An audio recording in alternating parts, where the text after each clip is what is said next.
देवी चरणों में तेरा ध्यान हो जाता। जमी तो बिस्तरा होती न चादर आसमां होती। जमी तो बिस्तरा होती न चादर आसमां होती। जमी तो बिस्तरा होती न चादर आसमां होती।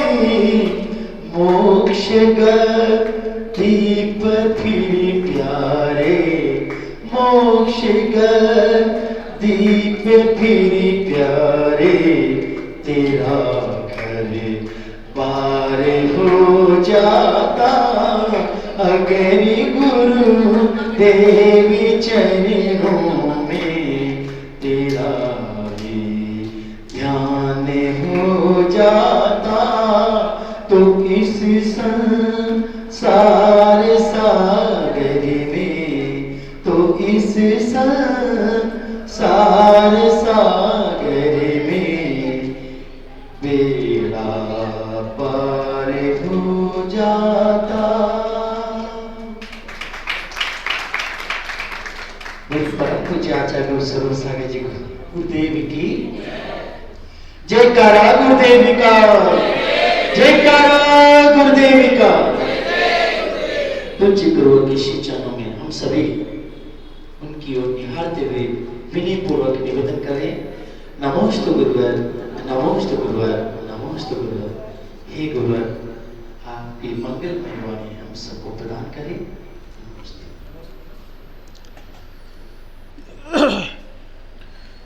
रत्न त्रय गुण से मंडित जो,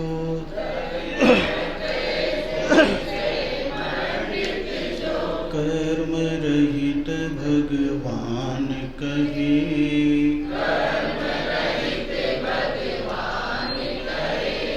विश्व रूप को एक समय में,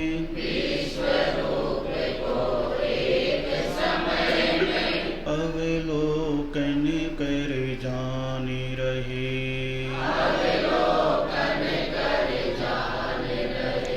मन वचन को वक्षत करके,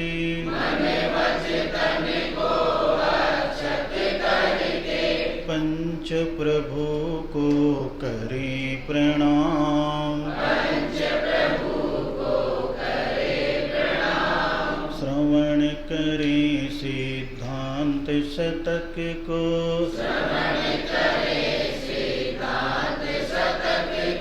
हरने को अपनाय ज्ञान। नमः श्री वर्धमानाय निर्धूतकलिलात्मने सालोकानां त्रिलोकानां यद्विद्या दर्पणायते। मंगलम भगवान वीरो, मंगलम गौतमो गणे, मंगलम पुष्पदंताद्यो जैन धर्मोस्तु। बोलिए परम पिता परमेश्वर प्रथम तीर्थंकर आदिनाथ भगवान की, अंतिम तीर्थंकर विश्व प्रभु भगवान महावीर स्वामी की, अहिंसा परमो धर्म की, परम पूज्य आचार्य गुरुवर मुनि श्री 108 पुष्प दंत सागर जी महाराज की। बोली परम पूज्य आचार्य गुरु 108 स्वरूप सागर जी महामुनि राज की। जयकारा गुरुदेव का, जयकारा गुरुदेव का।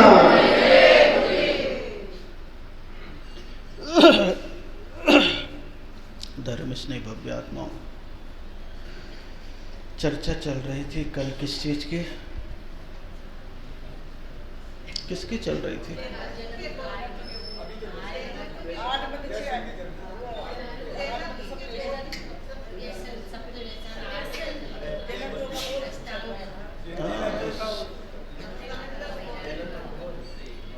मैंने पूछा कल, व्यसन। किसके बारे में चर्चा चल रही थी? व्यसन। रोज चर्चा किसकी चल रही है? जैनत्व के बोध की।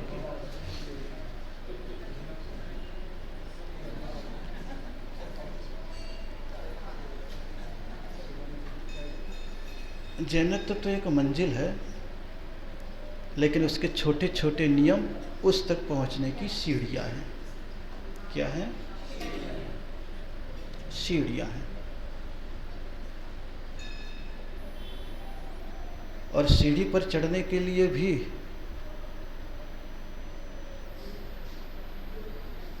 शरीर में बीमारी का अभाव होना चाहिए। और अगर कोई भी बीमारी नसों की हो या श्वास की हो या हार्ट की हो तो दिक्कत आ जाती है। तो ये व्यसन जो है ना, वो क्या है? क्या है? बीमारी है। व्यसन क्या है? बीमारी है। और कुछ बीमारी ऐसे होती है जिसे लोग पाल के रखते हैं। पाल के रखते कि नहीं रखते? क्योंकि पाल के रखने में क्या होता है? मजा आता है। क्या आता है? मजा आता है। कई बार महिलाओं को भी कई रोग नहीं होता है, लेकिन पाल करके रखती है। सिर दर्द, पांव दर्द, क्यों पाल के रखती है? मौके पे सांत्वना मिले। किस लिए? किस लिए? मौके पे सांत्वना चाहते। बोले ऐसे तो वो ध्यान रखते नहीं हैं, चलो इसी बहाने थोड़ा सा पूछ लेंगे। पुरुष वर्ग भी बड़े व्यापारी हो जाते हैं, बीमारी पाल के रखते हैं, जानबूझ के चेकअप नहीं कराते। बोले कब कराएंगे? बोले कोई मामला बिगड़ जाएगा करा लेंगे, ताकि हॉस्पिटलाइज हो गए, बाकी चीजें बाद में 2-4 दिन भी भर्ती हुए तो निपट लेंगे। भीतर कोई ना कोई गुणाभाग चलता है इंसान का, और बड़ा गहरा गुणाभाग है ये। ऐसे सोचो तो महसूस नहीं होता है, लेकिन उसे खुद को पता होता है।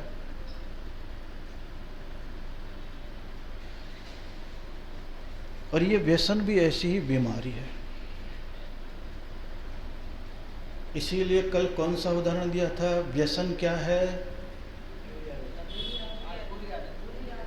बुरी आदत। दूसरे नंबर पे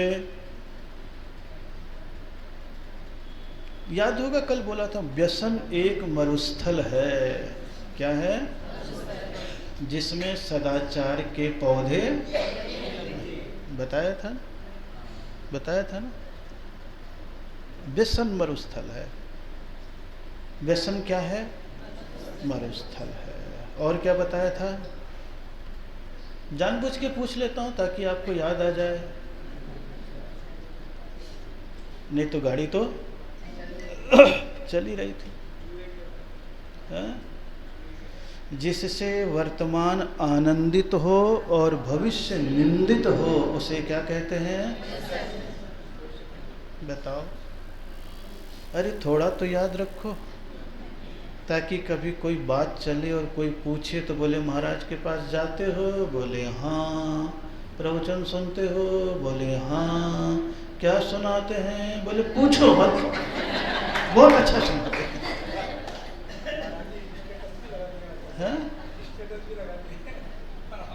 देखो अब क्या बोले महाराज? बोले पूछो मत, बहुत अच्छा बोलते। बस इसके बाद मामला,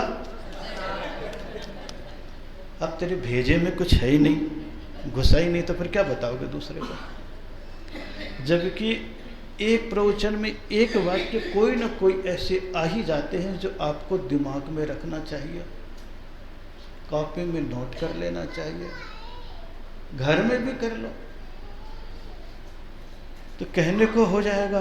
और कभी कदाचित तुम्हारे कॉपी में लिखी हुई पड़ी भी है और घर के लोगों ने खोल लिया, पता नहीं किसी के भाग्य का उदय आया और पेज को खोला, वही वाक्य निकल गया और उसका दिमाग पलट जाए। होता है कि नहीं होता? इसके लिए हिम्मत चाहिए। क्या चाहिए? कोटेशन, सूक्तियाँ, अच्छे वाक्य, नीति वाक्य, प्रेरक वचन, ये सब इसी के तो नमूने हैं।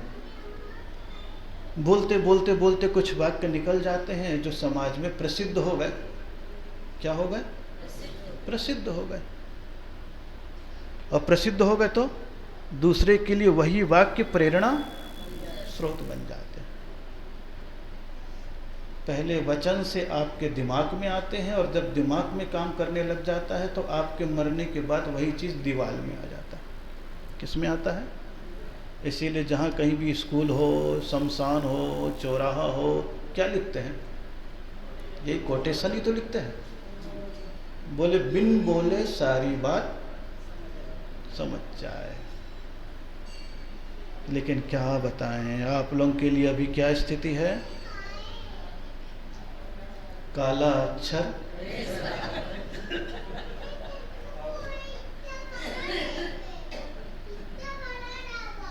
जबकि छोटा सा वाक्य पूछा, व्यसन क्या है? बोले वर्तमान निंदित हो और भविष्य,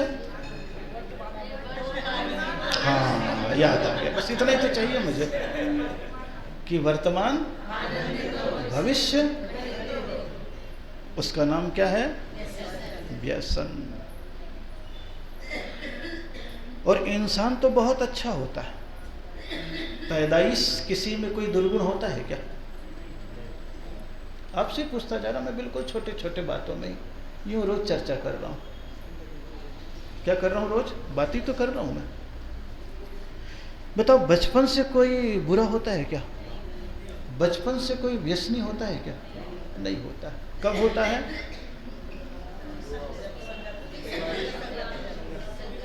वातावरण उसे जैसा मिल जाता है।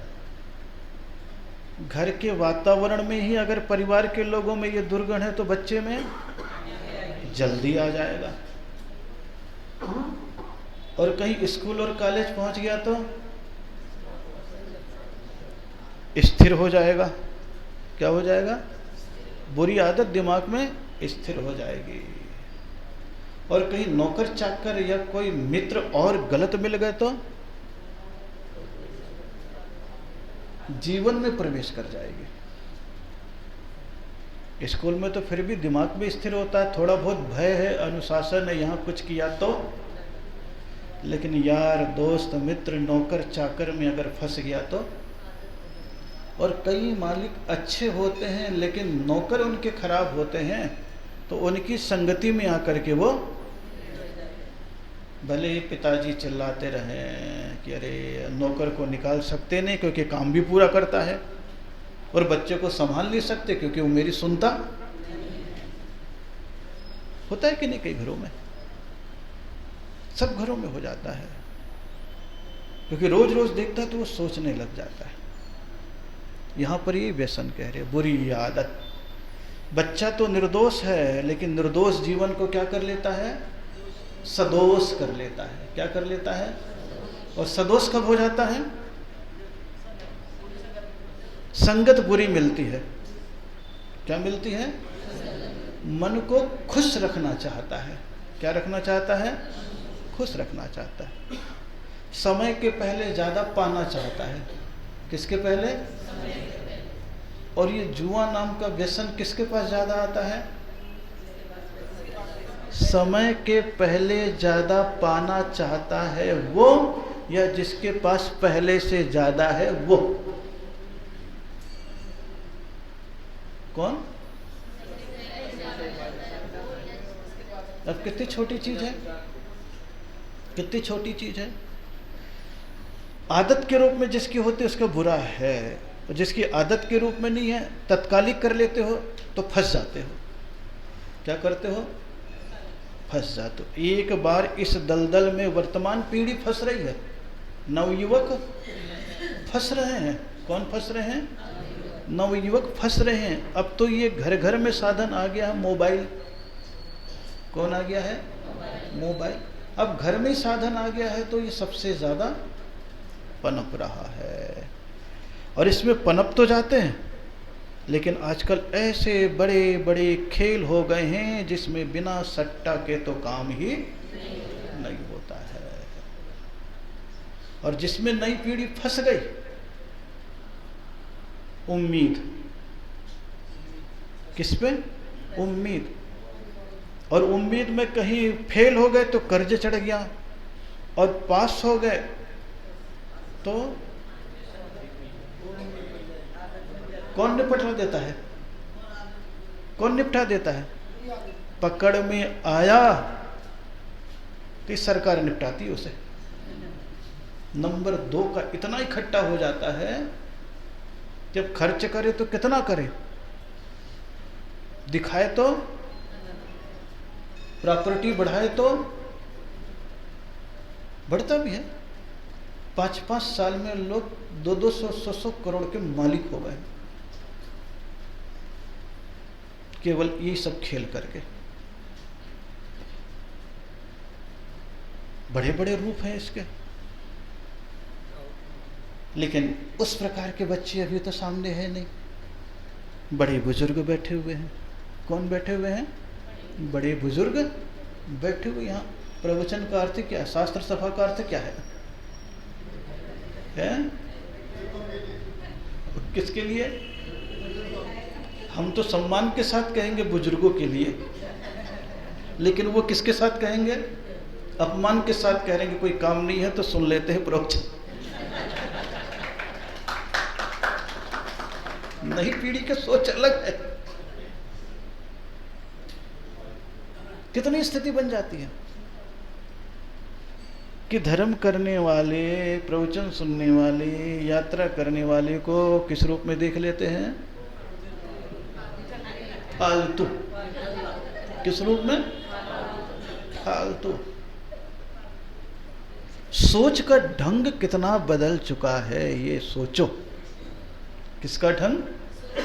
सोच का ढंग कितना बदल चुका है। लेकिन उनको एहसास कब होता है? जब वो भी कमा धमा लेते हैं और इतना परेशान हो जाते हैं बाहर, फिर सोचने लगते हैं अरे भैया इतना दुनिया में कर लिया लेकिन अभी मानसिक शांति। इसलिए क्या करो?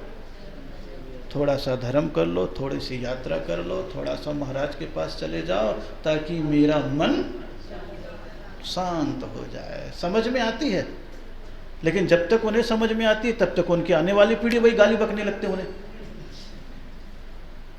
चीज वही चलती रहती है। और समय के पहले अगर सुन ले और समझ ले और ये बुरी चीजें ना आए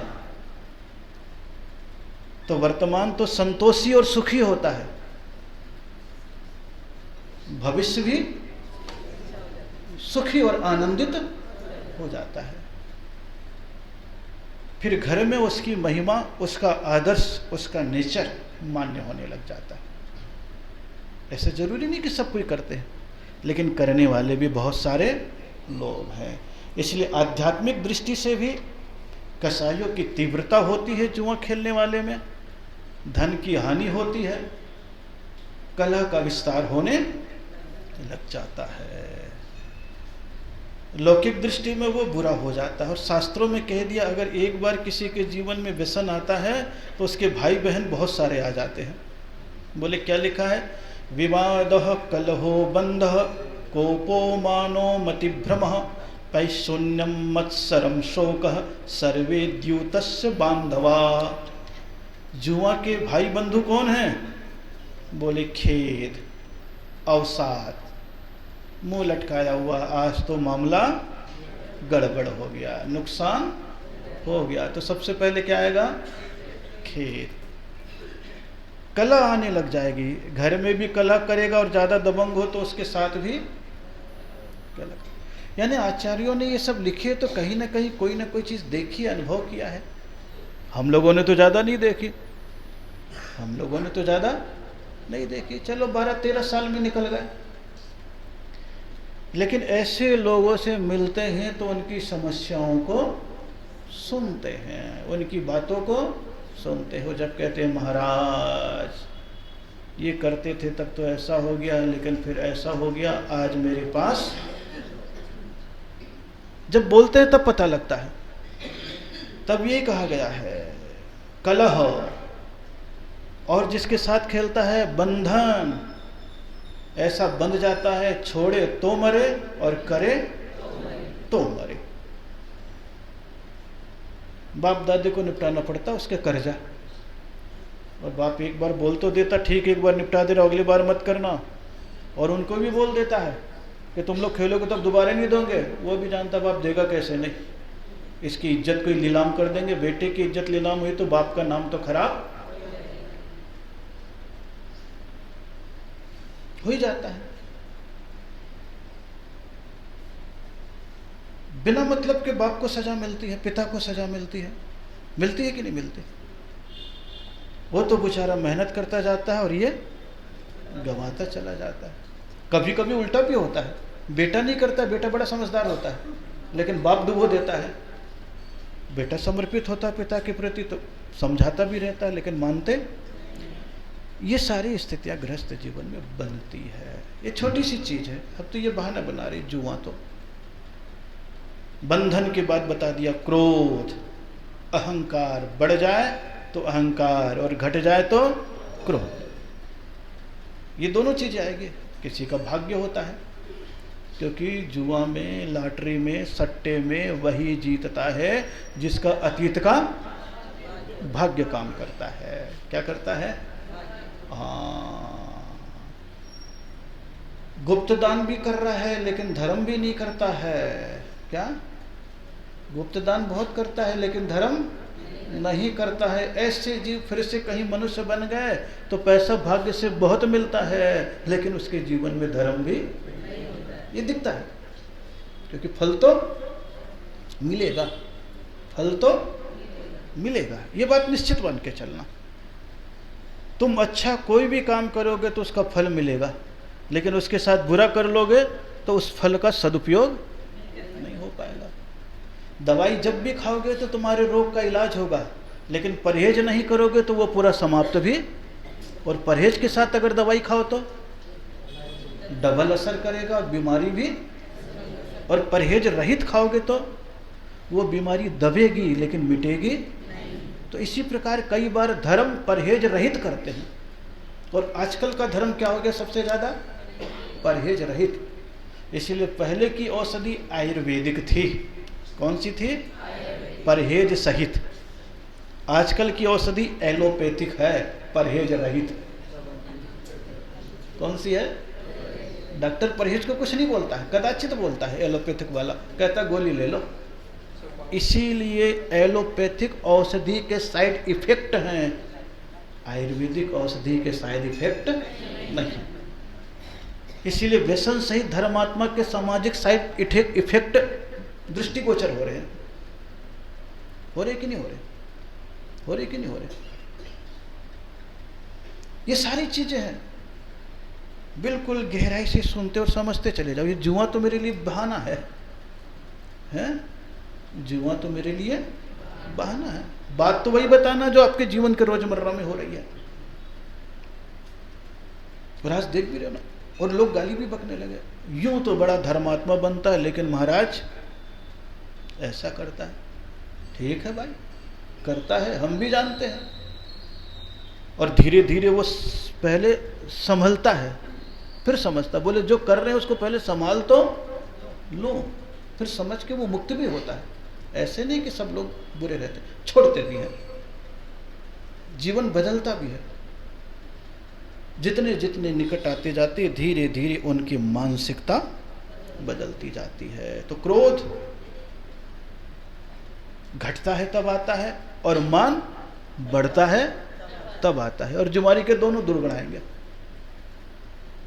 नई नई संपत्ति जिसके पास आ जाती है उसके चाल ढाल बदल जाते हैं, आपको अलग ही नजर आएगा। और खानदानी जिनके पास है उनकी चाल ढाल अलग होती है। उसको पीने की, पचाने की आदत बन जाती है। किसकी आदत बन जाती है? पुराने को पीने की, पचाने की, और नए को पचाने की आदत नहीं होती है, उसकी चर्बी पेट में तोंद के रूप में दिखती, वो उसकी क्रियाएं बाहर दिख जाती है, दिखती है। ये सब चीजों को केवल महसूस करो। क्या करो? महसूस करो, तब पता लगेगा। बुद्धि भ्रम, बुद्धि भी कैसी हो जाती है? भ्रमित हो जाती है। ये बोल तो रहे हैं, ऐसा करने में क्या बिगड़ रहा है, बस ऐसा कह करके आपको समझाते रहते हैं। क्या करते रहते हैं? बोले सब तो कर रहे हैं, हमें करने में क्या दिक्कत है? ये भी तो मेहनत है। लेकिन उस मेहनत में ये नहीं समझ पाता है कि अगर एक व्यक्ति को कमाना है, लॉटरी भी खरीद लिया है, तो 10 व्यक्ति को टिकट मिलेगी और 2 की कमाई होगी। एक जिसका नंबर आ गया उसको, और एक जो व्यापार कर रहा है उसको। 8 लोग तो कंगाल होंगे ही होंगे। कितने लोग कंगाल होंगे?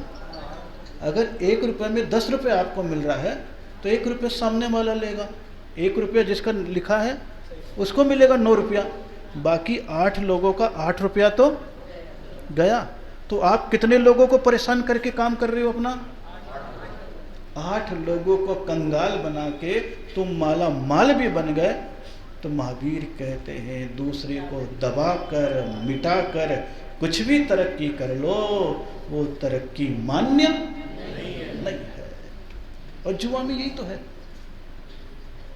4 लोग खेल रहे ताश के पत्ते, अब जीतेगा तो 1, बाकी 3 का तो क्या होगा?